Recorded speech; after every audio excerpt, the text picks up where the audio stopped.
Sariwang isda, kumikinang pa. Mga parutpot.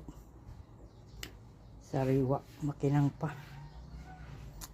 Masarap yan. Sa kamatis at talbos. Sasabay ko na itong talbos ko. Diba? Sariwang isda, sariwang talbos. Kita mo? Ang aking pampalasa dyan ay paminta, kamatis, sibuyas, tubig. Masarap yan kasi sariwang isda. Palasa.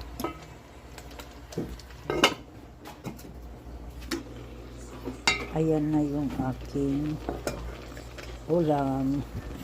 Diba? Sarap ito. Walang dry yun? Wala. I-primary pa pa. Nagputi yan. Ah, okay. Sinamahan ko yan ng daing na. Walang dry.